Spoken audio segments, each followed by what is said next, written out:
a young boy, sometime about the mid-40s, I'd see one of the neighborhood men painting window screens. So I figured, well, I think I could do this. I'd like to try it. When I got out of the service, and times were tough, I thought, oh my God, I said, I got to do something. I says, and I seen these painted screens, and I thought, God, if I could do that.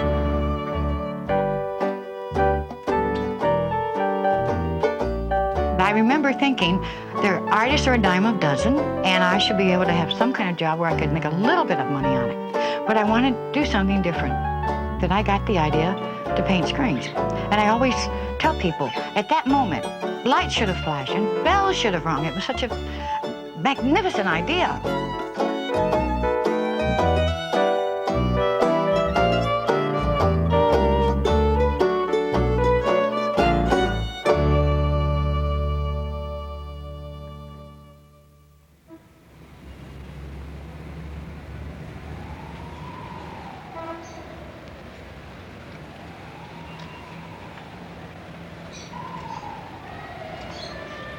Painted screens goes back a long ways in Baltimore. A long ways, probably before you were even born. It's an old tradition in Baltimore.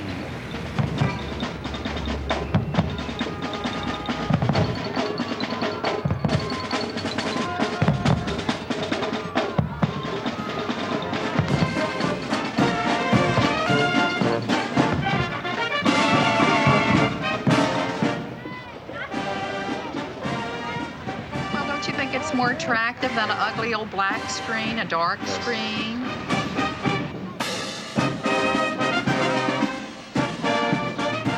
I'm proud of it when you have cars passing by and stopping by and say, oh, look at that, isn't that nice? It's different. Well, that's what I like, it's different.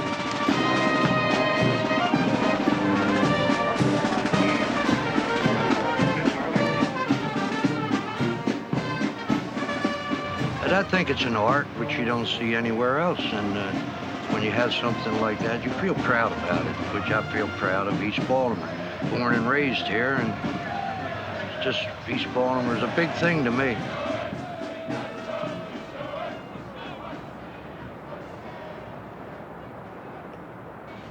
You know, one of the important things about screens and about architecture, good architecture, sculpture, paintings, and all the rest, art. If you walk along and it's ugly, you don't feel good. But you walk along with a nice neighborhood where they're always clean. This area always keeps itself very clean. Sweep the sidewalks, do the steps. But you look in, you see these pretty pictures in the screens. You think, what a nice neighborhood. You feel good. You can feel yourself picking yourself up and start walking along. The neighborhood where these screens appear are to me very homey, very much folks living together, very similar folks living together. And there's a real pride in the neighborhood, and a nice screen equates with a clean street and, you know, a nice chair and that kind of look. Other parts of East Baltimore don't have that.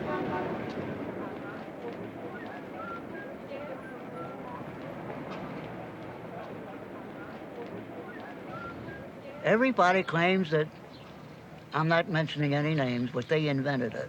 Oh, my father, my mother invented it. Grandma Moses invented it. Not so. The first screen was painted by William Oktavec in 1913 when he painted pictures of his produce on his grocery store screen door. And little by little, everybody saw his work and wanted them for themselves. And before the summer was over, a new fad had started in the neighborhoods of East Baltimore.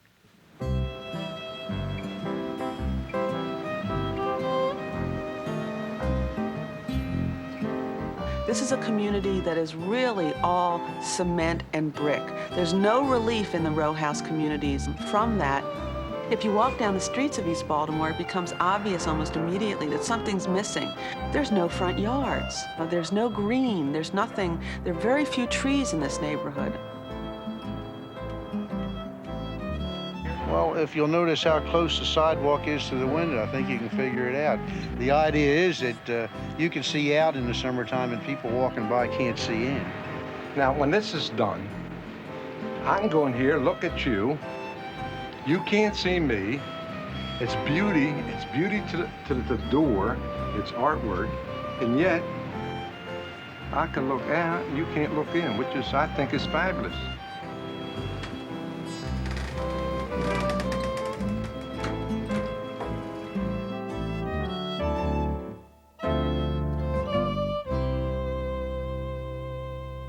That was Pop's dream, to open up an art shop. Boy, when he was a little kid, he got in butchering. You know, they force you into different things, you know. You have to take a trade, and he always wanted to, you know, paint. He loved to draw and paint. And daggone bugger, he was good at it. He used to hold Saturday classes here, and sometimes they ran all week classes. People would come in and take lessons. Then he taught all the boys down the line how to do it. Beautiful. Everywhere you look was a screen.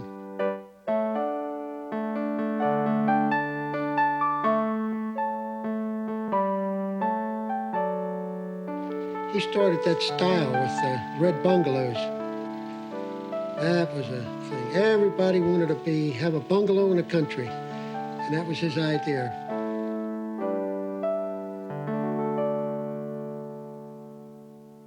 My dad painted these red bungalows for the simple reason that the majority of the people that lived in the inner city or in the city itself, they were kind of bunched together, they were crowded, so they always dreamed that someday they may live out into the country, have a nice little red bungalow with a winding road, have a little brook, have little ducks on the pond. Well, I like to have a little bungalow myself somewhere out in the county or a country where water is, you know, in the stream. I don't like to live in a city all my life, you know. Gives you a scene that you're not used to. Looking at concrete, you know, when you see the bungalows and with the lakes and the swans on the painted screens, it makes you think you're out in the country. It's just like being in the outdoor museum. In fact, it would be just like having a Rembrandt out in front of your house. What I like about the city is it's a good hometown type where everybody helps one another, knows one another, and does for one another. And it's not this wishy-washy stuff. Everything is truthful, and you can see it in the ethnic neighborhoods in Highlandtown, in Dundalk, in Essex, in Brooklyn, in Glen Burnie, wherever. There's always little ethnic groups that take care of one another. Each of the painters was working not to create a legacy for a museum, but to create art for their friends and neighbors. The artists were salesmen, sign painters, jacks of all trades like Johnny Eck, who left the circus to come home to the neighborhood to share his talents. We had a good neighbor in this block, and we were just young fellows, and he was stricken with cancer. And the only few years of his last life, the pleasure was to sit at the front window, and he was embarrassed by people looking in at him. And we had already been painting screens, practicing, and so it was no problem. Brother Rob volunteered to take the screen from these people. They only lived 2 doors up. He took the screen and painted a full rigged clipper ship bursting through the blue water, and all the white sails puffed out, big flags and streamers on the top waving, a light blue sky, clouds scuttling across the air. It was beautiful. They immediately took it and they put it in the window. It worked. It worked. Many people pass by and be walking down any lonely street. They'll see a painted screen in a window. They'll even stop and look, most of them. And I've seen them stop, look, and even walk away with a smile on their face. And I'm on the inside looking out. Painting a screen is very easy to begin with. I like to use the bulletin color paints or the lettering enamel paints. First of all, you just take and you make sure the screen is very clean. Then you put a primer coat on the screen itself. That could be either any color at all, usually white or light blue, which I like to use. Then you follow by working in a background first. For example, you do the big wide surfaces like the sky and the water. Of course, they would be traditionally blue too. And you work from the background to the foreground. Then you come in, you start putting your details in. You trim the house, add snow caps to the mountain, put some clouds in the sky, start putting leaves in the tree, trimming the windows on the house, and any other minor detail that you would want to do. I'll do this one right in here, okay?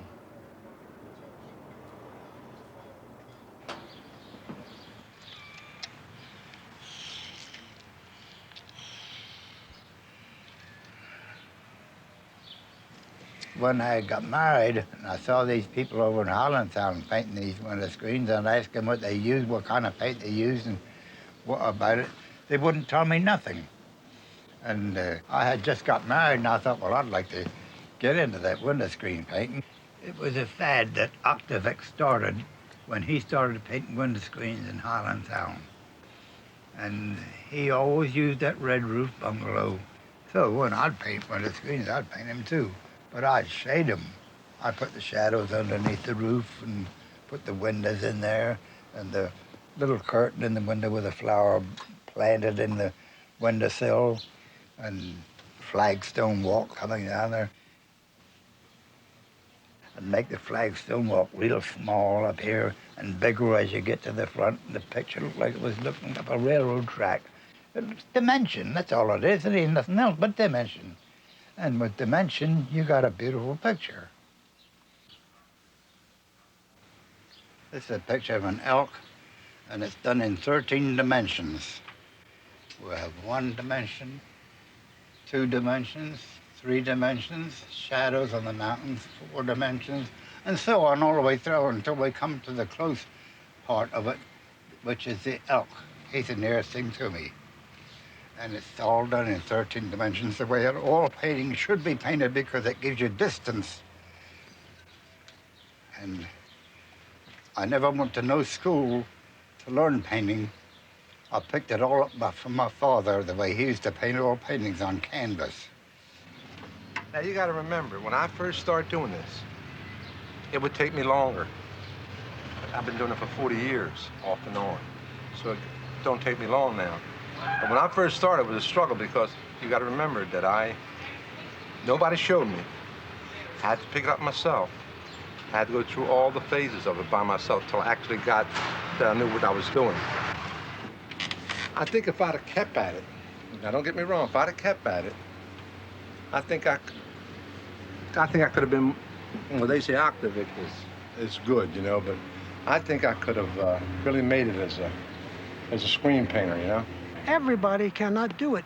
I mean, they can dab at it and stab at it and try to paint it, but you have to devise a certain technique to be able to apply the paints with the brush, because the little holes that are in there have a tendency to clog. The idea is, remember, the stiff brush, that you don't clog the screen up. And if you do clog it up, you can always get a pin and go through it and unclog it, you know what I mean? In other words, this was a great secret, and I think it still is. Whoever does it, they just don't, for some reason, they just don't want to let it out. I don't know why. I have one artist tells me, he said, "Do you clog the porters up?" I said, "No." I said, "Do you?" He said, "Oh, yes, we all do." I thought, well, how come I don't? One thing about a window screen, when I painted, I never liked to clog the holes up, and I never delivered a window screen in my whole entire painting career with any holes at all clogged up in it. Because if you paint with a window screen, holes clogged up in the window screen, and you look at it from the inside out, it looks like a bunch of dead flies on the window screen.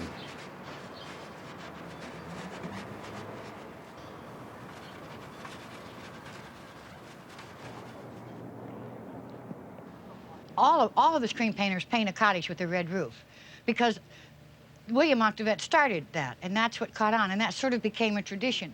But we all paint the cottage with the red roof in a different style, a different shape. There's always a little bit difference in it. And each screen painter will stick to that style. And I would no more copy Tom Lipka's cottage, which is gorgeous, than I would copy Oktavec's cottage, which is the best. So I developed my own style, and I have to be noted for that. And maybe in 20 more years, they'll say, oh, that's a Herget. And I am a swan person. I have swans all over the house that I collect, and swan pictures, and put swans on my screen. You can't have a painted screen without a swan on it.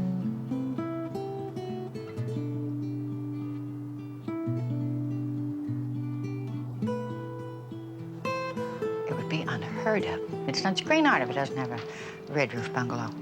I have an old cliche I say. I invented it. It would be like painting an abstract on a Polish Easter egg. It just is not done.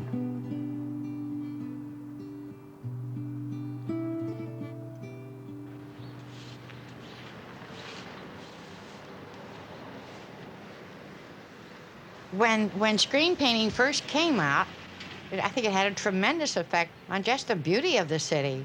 Every 3 blocks there was always somebody around that would paint a screen.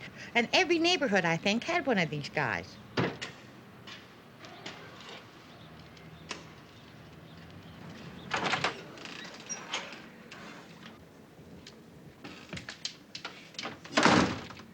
Hey, Mr. Stefanski. Good morning. How you doing? Fine. Where do you want these now? Put them right over here. Make a little change on one.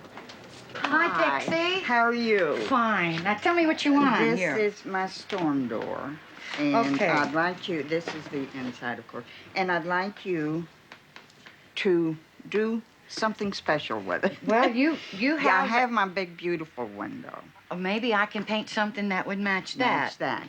You did your own thing with that. I didn't tell you how to do it. But do you have a waterfall on that one? Most people are kind of innocent and wide-eyed when they come up here. They'll tell you, well, they're lucky to have found a screen painter because there are not that many of them left. And they pick a screen, most of the time one of the cottages, probably because that's the traditional scene.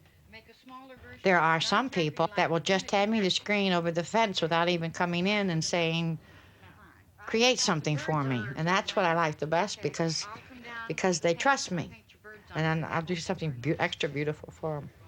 I had my way, every window would be done. You know that's been an ambition of mine. I would like to see, not just me, my work, but I'd like to see one city block and every single one on the block painted.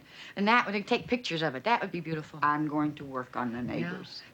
I've got competitors. You know what they charge? No names mentioned. Bargain specials. $3 and up. I thought, $3 and up. I looked at this artist. I said, well, you know what I charge? I charge $5 to $10 just to talk to the people. Well, I didn't know what to charge. Well, the first one, I think, gave me $10. So here I was charging 10, and down in Highlandtown, they were charging 2, they told me. That didn't make no difference to me because I didn't know, you know, and I figured, well, if they like it that much, you know, well, that's all right, I thought. But like I say, if you go down in Highlandtown, right? You go down Highlandtown, you always see the same scene. Unless somebody gives them a different one, you always see that same scene on the screen. But when you come by and you see like the American flag, you see planets, or you would see a shot tower, or even Italian scene on the screen, you figure, well, that's what catches the person's eye, especially the people, you know, they figure, well, why that? Why does he have that on there? That's what I think makes mine different from anybody else's. Well, I get my ideas from traveling right smart, and I remember a lot of places I've been. Some are right pretty places, and most of them come from my head to paint the pictures of. So that's what I'll do, something out of my head.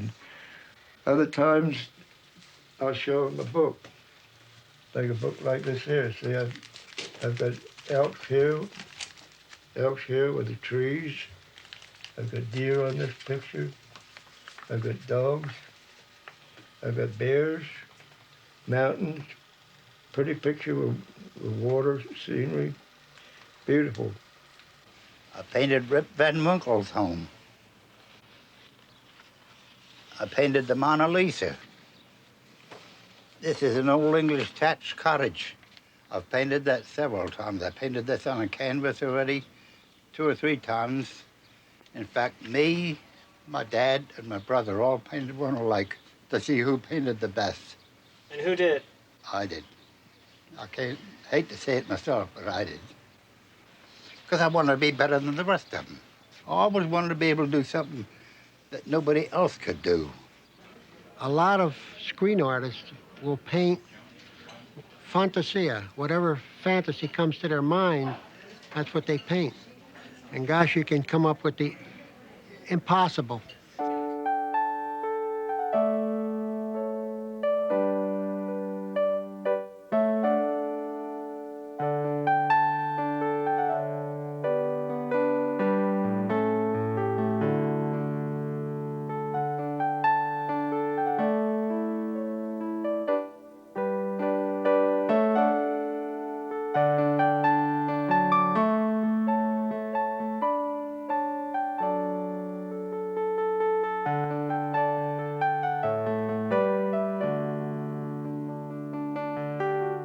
A lot of times you'll see screen artists, not all of them, but a lot of them, they get lost with their work. I mean, they make beautiful work.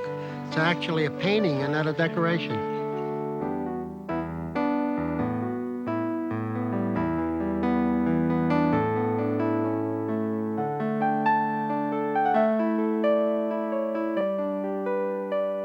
I know I can't do that. And I don't think you can do it neither. So there you are, that's art.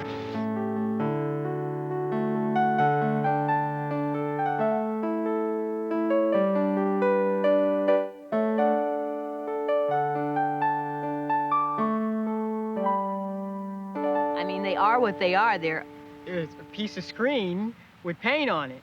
To me, the joy is that someone has taken the amount of time to decorate and enliven their home, to make a statement about their house beyond putting a number on it. I mean, this is the land where you can get just the perfect crockery, just the perfect ceramic kitten to go in your window. I love that.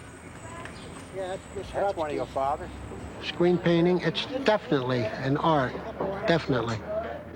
Because we've reproduced beautiful scenes, and you just don't decorate. You get lost in the thing, and instead of a decoration, you make a painting. 1, 2, That's 3, a big 4, difference. 5 tiers. Okay, let's take a look at it. Hey, Dorothy, do you want a worm? Hey, little girl, do you want a worm? Well, I use art in everything. In colors you wear when you dress, I guess, and colors you make for your food for dinner, and the sun going down and the colors in the sky can bring tears to your eyes. They're pretty. They call it a dying art, but it's not really a dying art. It's just that the people that paint him are dying. They're getting old, and there's not enough new ones coming in. That's the reason I didn't mind teaching somebody to paint one of the screens to keep the thing going on.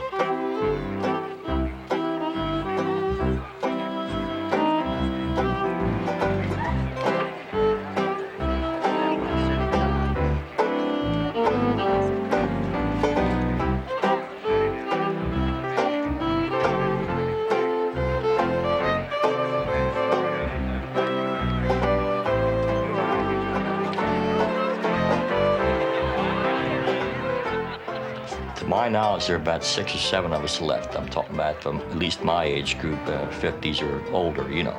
But now, since the advent of the Screen Club here, people are beginning to see it again, and they're thinking back to the old days in Canton, Highland Town. See, we had that when I was a kid, like to have it again.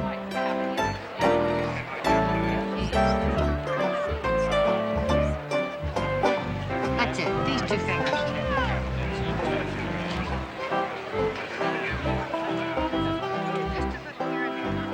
Like anything else that's a fad, before it turns into a tradition, It's something that's fickle.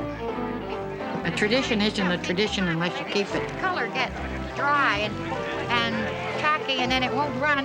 The red won't get on your brush. You see how you do it? You just get the paint, just enough on the brush, and then you just keep spreading it fast so it don't clog your holes up. See it? Nothing clogs up, see? The idea is the more you do it, the better you get at it. Practice makes perfect, and perfect practice makes you an artist. And don't forget, to be an artist, it's got to be here in your heart, not just in your brains and your hands. You gotta like it to do it.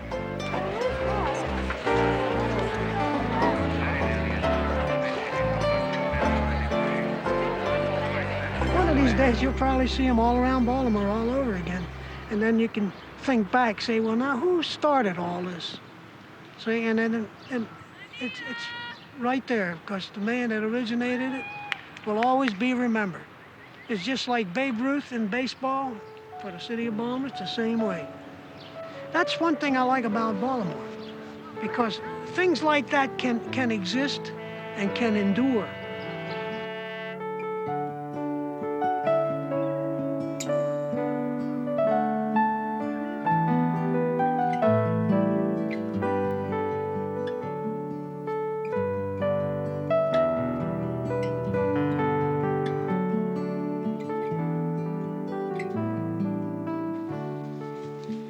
I've painted thousands.